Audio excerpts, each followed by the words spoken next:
Ce n'est pas croyable, ce n'est vraiment pas croyable. J'étais à ça, juste à ça, de réellement célébrer cette soirée. Malheureusement, comme toujours, le Real parvient à se relever même à la fin du match. Ah, le Pepe Modric est entré et il a tout changé. Vraiment, le Pepe Modric est un joueur fantastique, vraiment. Il m'a tellement mis au rogne parce que je m'attendais vraiment à ce que le score se termine soit. Donc la parité, 0 partout, ou encore Séville puisse trouver une action dangereuse à la fin et renverse le Real. Vraiment, j'ai espéré un match nul jusqu'à la fin. Je croyais même que Ramos devait marquer de la tête à la dernière minute pour faire couler le Real. Mais mince, il a fallu que Modric entre et qu'il détruise vraiment l'intégralité du match. Oh, sincèrement, c'est une victoire assez méritée, c'est vrai. Je pense qu'il y a quand même eu ça c'était clair et net pendant tout le match, une limite peut-être en termes de compétences par rapport à l'arbitre. On a bien vu de quelle manière il était vraiment dépassé par rapport aux événements. Apparemment, je crois que c'est un arbitre de 35 ans qui arbitre le plus en 3e division. Donc, la première division, c'est vraiment différent. Donc, on a quand même vu pas mal de limites. Le match était vraiment haché, surtout en première période. Il y avait énormément d'arrêts de jeu. C'était quand même épuisant de voir cela pendant les 35 premières minutes, je dirais. Mais avec le temps, ça va un tout petit peu se calmer. Et le Real a commis pas mal de fautes. Et même en deuxième période, je pense qu'il aurait pu donner pas mal de cartons jaunes, par exemple, à Valverde ou autre joueur, mais il ne l'a pas fait. Il aurait pu avoir des actions en faveur d'une équipe tout comme de l'autre, mais qu'il n'a pas sifflé. Mais dans l'ensemble, c'est vraiment une victoire méritée. Le Real a vraiment dominé Séville. Séville a, surtout en deuxième période, énormément joué la carte défensive. J'étais quand même assez satisfait de la première période par rapport aux ressorties de balles, aux combinaisons. C'était quand même assez intéressant, ok.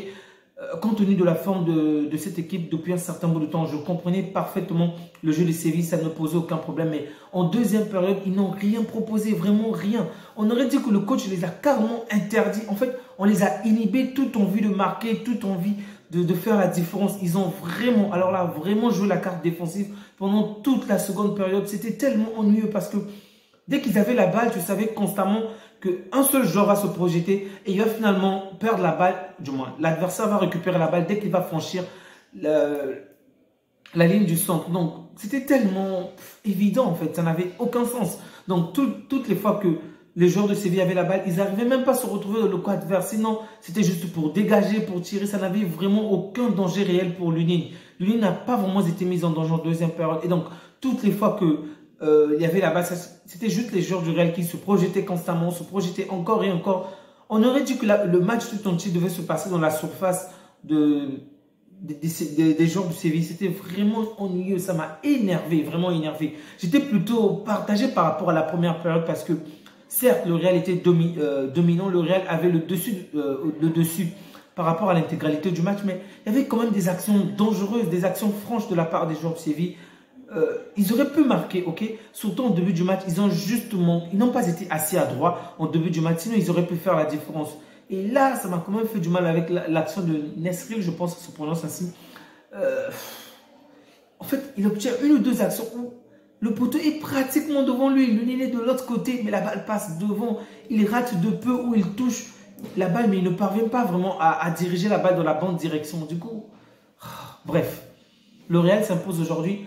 Bon, je ne vais pas dire que l'absence de Bellingham se fait ressentir, mais c'est vrai qu'il y a une énorme différence. Ok, cette équipe est certes forte, puissante, dominatrice, mais on ne voit pas cette capacité à vraiment faire du mal rapidement à l'adversaire, cette capacité à marquer beaucoup plus de buts. Et avec Bellingham, on avait ce joueur-là, ce 9,5 qui parvenait vraiment à se projeter, se mettre carrément à la place d'un vrai 9. Bon, j'ignore si je peux dire que d'une certaine manière, c'est Ancelotti qui en est le fautif parce que je m'attendais peut-être à avoir un gars comme Rosselló aujourd'hui. Bon, ok, il n'est pas là, mais vraiment, c'est ce genre de joueur auquel je m'attendais. Mais finalement, il a mis Rodrigo. Rodrigo essaie de faire de bonnes choses, mais ce n'est pas son poste. Donc, il est moins impactant, ok.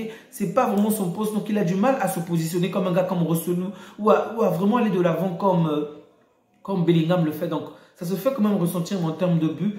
Vinicius est toujours un bon dribbleur. Déjà, j'ai aimé une chose, c'est qu'il a été moins râleur aujourd'hui. Toujours, mais moins râleur, ça c'est déjà bon. C'est vrai que, comme je vous l'ai dit, le match a vraiment été haché, mais il a moins discuté d'habitude. Il est sur une bonne lancée. En tout cas, j'espère qu'il va continuer ainsi. Brahim Diaz a essayé de faire de bonnes choses, mais ça n'a vraiment pas été suffisant pour moi.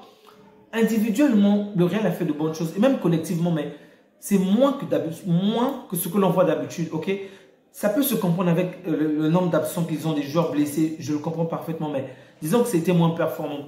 Valverde, par exemple, je ne l'ai pas compris. En première période, avant même, aux alentours de la fin de la première période, il nous sort un puissant tir tellement dangereux. Je me disais, ce mec-là va forcément faire la même chose en deuxième période et il va le marquer. Eh ben non, il n'a même pas essayé.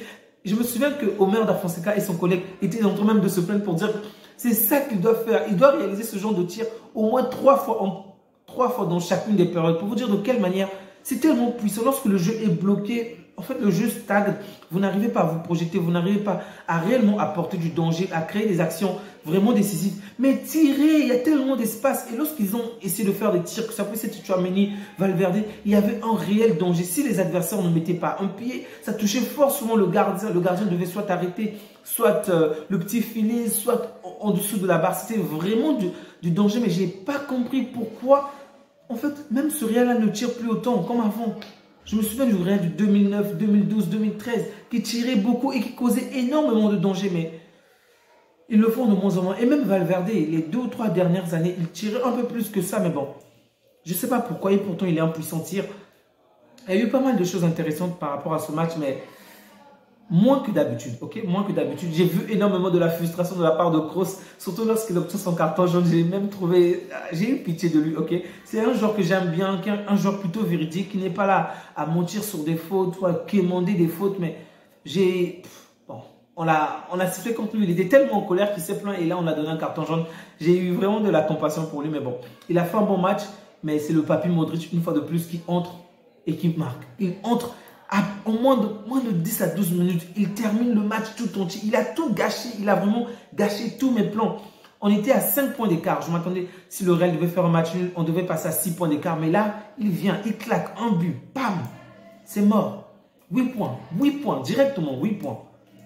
Bref, je l'ai déjà dit plusieurs fois ici, avant même l'année 2024, je ne m'attends pas à ce que cette année nous puissions remporter le championnat comme l'année dernière. Sincèrement, lorsque je vois l'écart, le fossé entre le Real et nous, il n'y a aucune différence, du moins, il n'y a aucun signe pour moi, aucun espoir en fait que l'on puisse remporter ce championnat. Mais je veux quand même voir que l'écart entre les deux clubs puisse être assez restreint, ok, assez minime, mais 8 points, c'est beaucoup trop, d'accord? Donc c'est pourquoi je souhaitais voir le Real au moins s'écrouler aujourd'hui.